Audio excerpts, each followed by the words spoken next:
Hello there, ZEDs, your friendly neighborhood Caboose here, back once again to talk about the seasonal objectives for Killing Floor 2. This time around, we're talking about the backing kicking brass event for summer 2019. This time around, you're getting two items. The first item is actually an item from last year's summer event. It's the Steampunk outfits, which is available for both male and female, and is unique to each gender. They're some of my favorite outfits, and I'm glad that some people who didn't get the chance to get it last year are now getting the opportunity to get it again, because they're really nice. The second item is the Steampunk skin for the M99 Sniper Rifle, which was actually introduced in last year's summer event. Now, I'm not someone who often uses sharpshooter, and this skin actually makes me want to use that perk more. You ever have that happen where there's a character that you don't usually play or a gun that you don't really use, but the skin you randomly got for it is so nice, it makes you want to play them more or use that weapon more? That's basically what's happening to me with this weapon. Not that there's anything wrong with the M99, it's one of the most powerful weapons in Killing Floor 2, but I just don't play sharpshooter very much.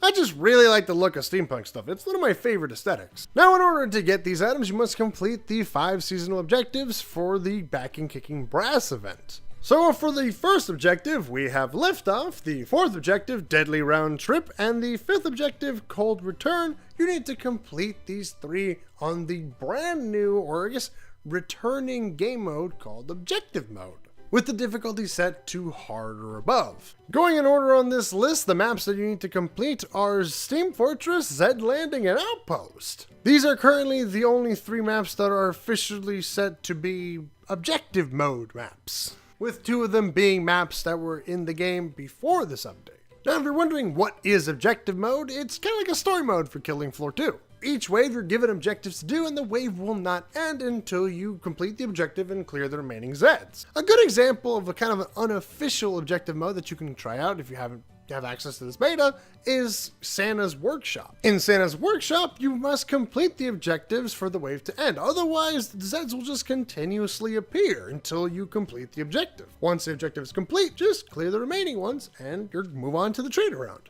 Doing those 3 levels in objective mode knocks out 3 of the 5 things you need to do to get these items. Once you complete those 3, you can move on to the second thing, which is weekly checkup. This is kind of a standard for the seasonal events, which is to do the weekly on one of the new levels, in this case, Steam Fortress. Side note, the more I say Steam Fortress, the more I feel like this is actually an event for TF2 than it is KF2. Funny story with this one, originally when this beta came out, I was set to do Poundemonium, or whatever it is where they have more flesh pounds spawning, or I think it's only flesh pounds. But because I was so tired that night, I ended up having to do it the next day, which means instead of that one, I have to do Up, and Decay, which isn't actually that bad if you're using a Berserker with the Battle Axe, which is great because you don't have to worry about ammo. And if you're playing this by yourself, do not play it as medic. Right? Up, and Decay, solo medic is just, you just don't do enough damage, alright? It's just impossible to kill Skrakes and Flesh Pounds. Moving on to our last objective that I haven't mentioned, since I talked about the 4th and 5th objective when I talked about the first one, we have the objective,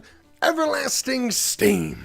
This is kind of like a seasonal tradition. It's where you set the game mode to endless, make it to wave 15 on the difficulty set to hard or above on the new map, in this case, Steam Fortress, which still sounds like an event for Team Fortress 2 rather than Killing Floor 2. Now for a little tip when it comes to all 5 of these, you don't actually have to do it from start to finish. You can join in when there's, say, like 2 rounds left. So if you're doing the objective ones, it could be like wave 6 and there's 10 waves, you can just join in wave 6. Or if it's the endless one, you can join it, let's say, wave 10, or 12, or 13, or even 14. As long as you're there at the end, you get credit for the objective. I would only really recommend doing that if you're, running out of time to complete the event, or if you just kind of want to get out of the way because you're not really in the mood for Killing Floor right now, or at that time of when you're doing it. Because you're kind of robbing yourself out of the fun of the game and kind of the leveling up aspect of the game, which is part of the fun.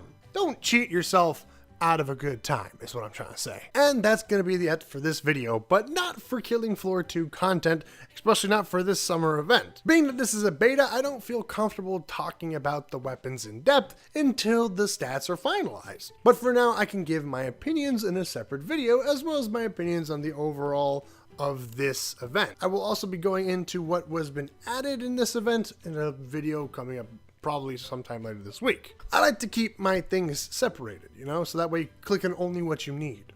So if you want to stay tuned for those, make sure to subscribe and ring the bell so that way you'll be notified when those videos come out. Now I have one last request for you. Please comment below what you think of this event, or about anything, or maybe even just my video.